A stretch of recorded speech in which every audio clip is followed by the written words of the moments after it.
Do you think you can get this build done within 3 months before field days? Oh, no, for a fact, there's no way in hell I can. I feel like anything's possible. Not a snowball's chance in hell. Race day? If he lets me and the boys do in the workshop, we'll get it done. Cable ties. I'll commit that it turns up to field days, and I split my house on the fact that it won't turn up.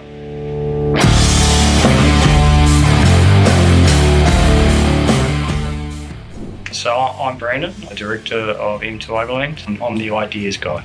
I was lucky enough to have Sandy as my daily driver, and Sandy has moved on to good hands down in the South Island. We typically have a promotional truck at field days. The first field days we went to, I had Hilux that we showcased there.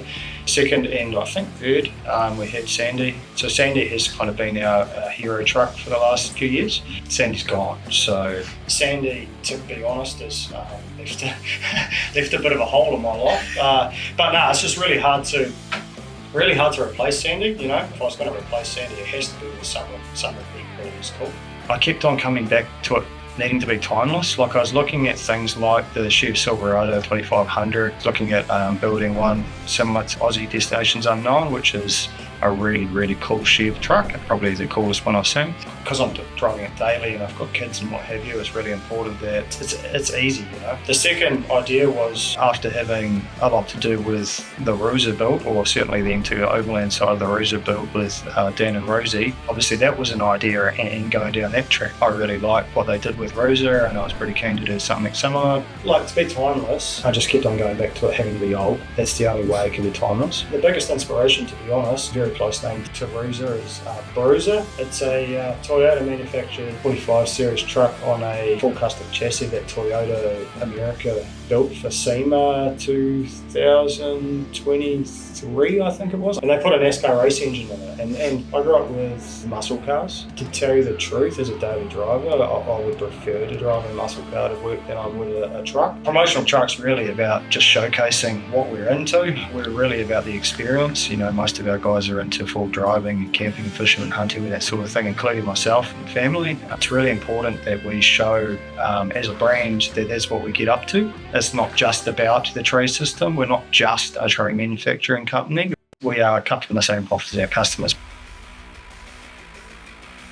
So I've gone ahead and I've bought a deregistered 45 series, which is a bit of a rust bucket, to be honest. Pretty hard to find a good one, even if it is a road legal one. 9 times out of 10 they're rusty as under the we can see anyway. That seems so dangerous, man.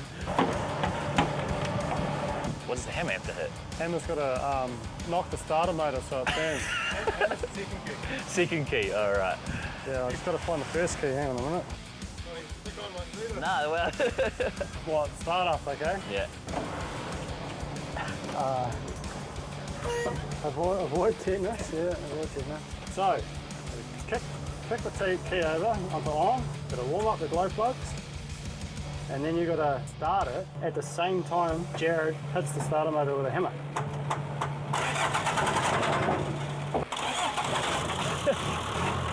Lucky enough that one of our guys here, Dave, that works for M2 Overland, had an 80 series sitting in his backyard that he wasn't using. That is also not road legal. Hard seeing it out there, I tell you. Is it?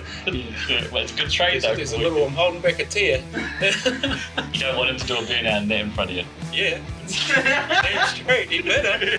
And of course all I need is the chassis off that. So we're at a stage now that we've got the 45. I've actually got a second 45 cab just in case.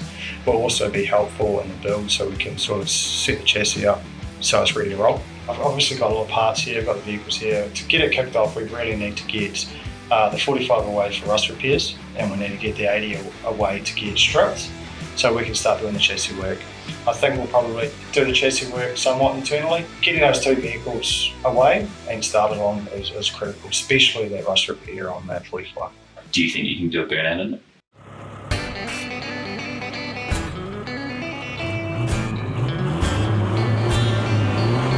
Oh yeah. We'll try.